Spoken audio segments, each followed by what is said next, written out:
Thank you, guys. It's such an honor to be here. Really, truly it is. There's so many places that I could start here, and I think it really starts at the beginning. 2 years ago, I thought that the left championed minority voices. I thought that the left championed women and always wanted to give us a platform. And then I publicly declared myself a conservative, and I found out the hard way that that's not exactly true.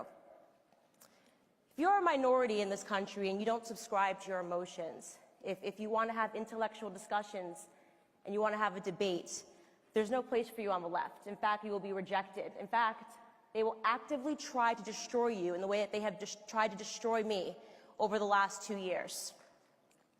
Many of you guys have followed my political transformation. Obviously, it started on YouTube with just an idea that maybe conservative principles might be an alternative for the Black community.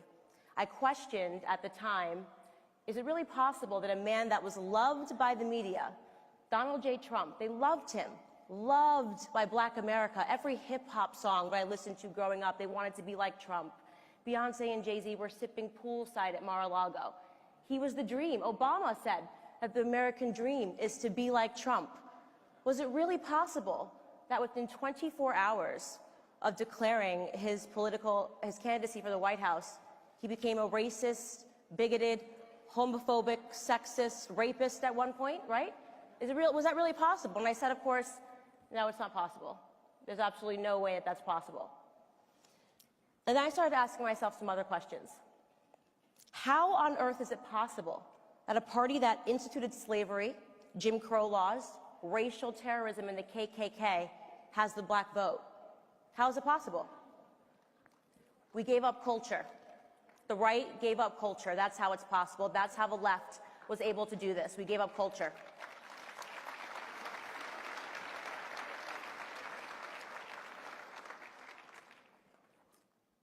Over the course of the last 50 and 60 years, it seems that we've given up influencing pop culture altogether on the right.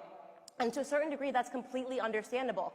I mean, there isn't a climate that's more hostile to conservative principles than the entertainment industry. We see that everywhere. We see that when Joy Behar mocks the vice president for being faithful to his wife. Was that what he did?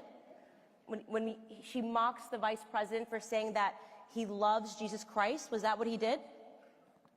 You certainly aren't going to win any accolades in Hollywood if you write a script and the protagonist is a part of the nuclear family unit. In fact, you'll probably be chased out of Hollywood if you start to perpetuate conservative principles. That's because the left has invested, they've infected, and they've infested culture at every single layer.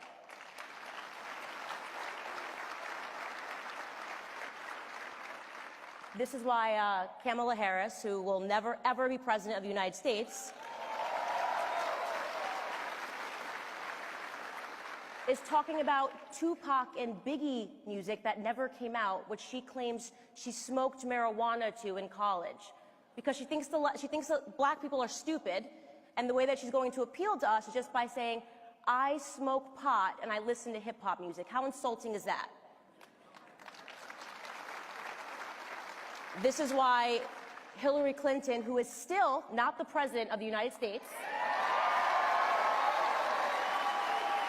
right? It's great. This is why she offered my community hot sauce, if you guys remember.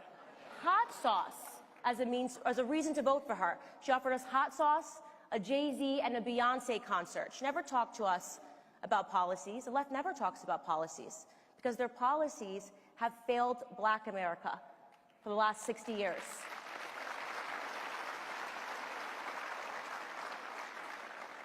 The truth is that the left and the Democrats never, ever, ever, ever want to fix Black America because they stump on our issues year after year. If they fixed our issues, they would have nothing to stump on or to talk about. They wouldn't be able to just continually keep calling the other side racist. They want Black America to stay broken. They don't want us to ever have opportunities. They want to continue to give us handouts and not hand-ups.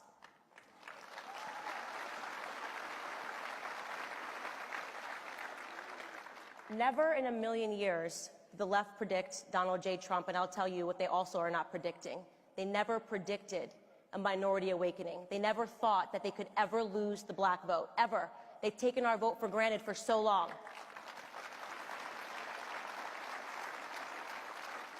But things are starting to change, and they're starting to change because, and I'll tell you guys what the magic secret is. I'll tell you how I've been able to transform so many hearts and minds in the minority community. The secret is that I simply tell them the truth. The truth is on our side as conservatives. Truth number one, America is not a racist country.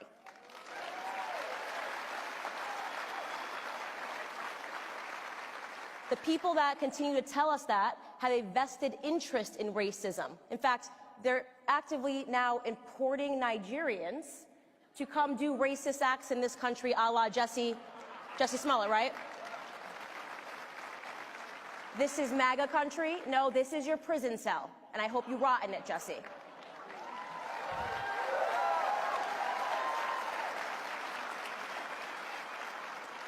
Truth number two, abortion is murder.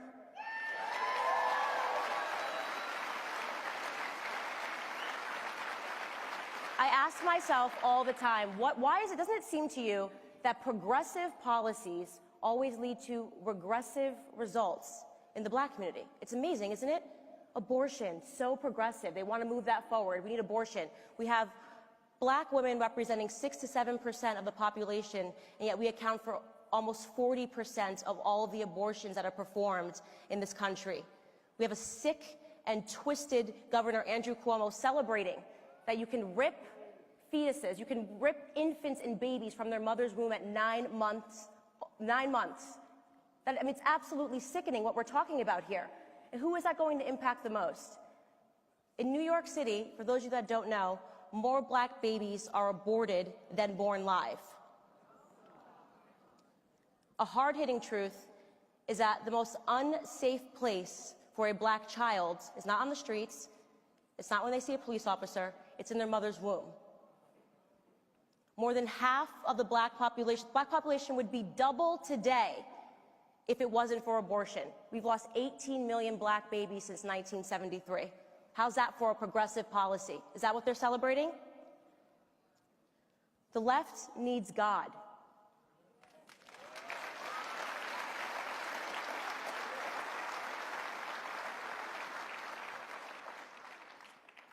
Truth number three, racially motivated police brutality is a myth. It's simply a myth.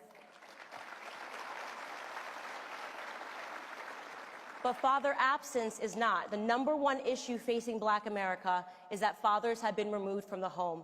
It's that they have been incentivizing father absence. When the single motherhood rate jumps from 23% in the 1960s to a whopping 74% today, we have a problem. It's a problem that the left does not want to talk about. It is the destruction and the breakdown of the family.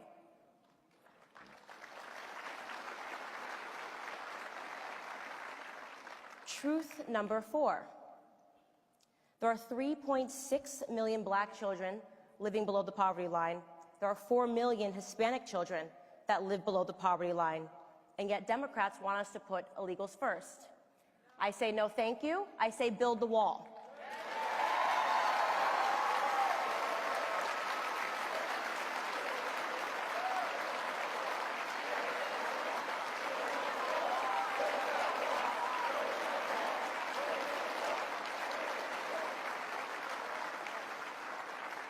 It's actually incomprehensible what has happened to the black community over the last 60 years.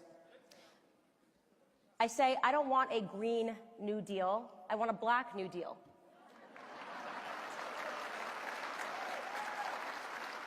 And the good news, Alexandria Ocasio-Cortez, is that that actually can be free. It doesn't cost $93 trillion. First and foremost, stop selling us our own oppression. Stop taking away our self-confidence by telling us that we can't because of racism, because of slavery. I've never been a slave in this country. Stop telling us that we need to be obsessing over our past when we should be obsessing over our future and the potential that we have.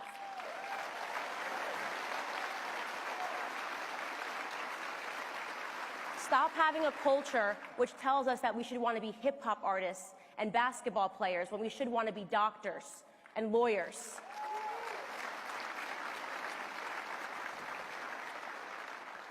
We need to stop idolizing people like LeBron James and start idolizing people like Dr. Condoleezza Rice and Dr. Ben Carson.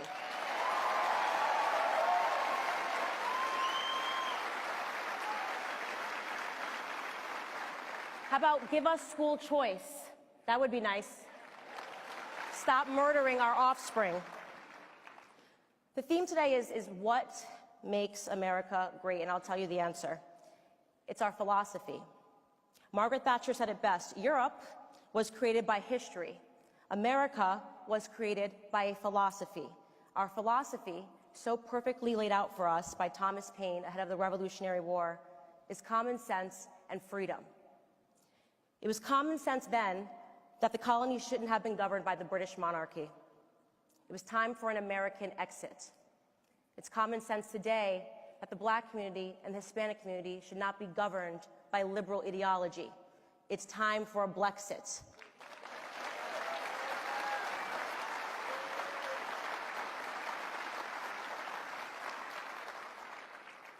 It's common sense that the left does not care about racism, they don't care about sexism, they don't care about misogyny, they don't care about any of that stuff, they don't care about sexism. What they care about is the politicking of fear. When the left results to calling me, as I have read it, a racist, a sexist, a Nazi, because I really have the look going for me, and the words have completely lost their meaning. They have no arguments anymore. It's common sense to me that conservatives need to start invading culture, because we are the party that believes first and foremost in God. And in case you guys forgot, it was our belief in God and in Judeo-Christian values that inspired culture in the first place.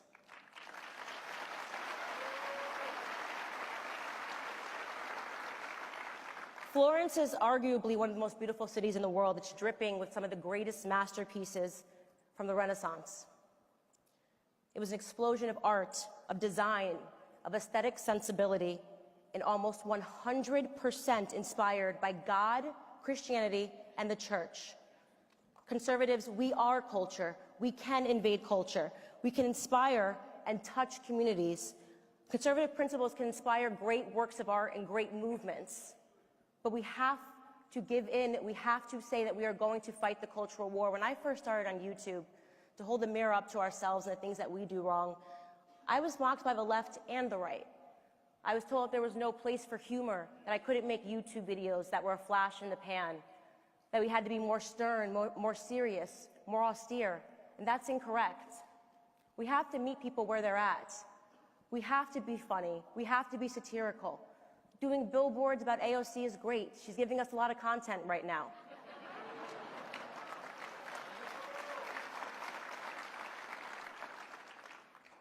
I want to wrap this up by pleading with all of you to realize that the left is terrified right now because it takes just 5%.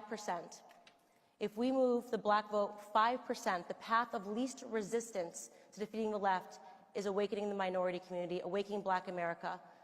We've been lied to, we've been abused, we have been used, and we are suffering. If we make an effort ahead of 2020 to embrace the Black community, to embrace culture, we can save this country. I want to thank Matt Schlapp for this amazing opportunity to stand on the stage. I want to thank all of you for hanging in. I know it has been a tough year being a fan of Candace Owens, constantly fighting, constantly punching back, and I wouldn't be here if it wasn't for the grace of God, without your support, without your comments that helped me lift my head when it's been a bad day. I want to thank Charlie Kirk and Turning Point USA, the greatest student organization.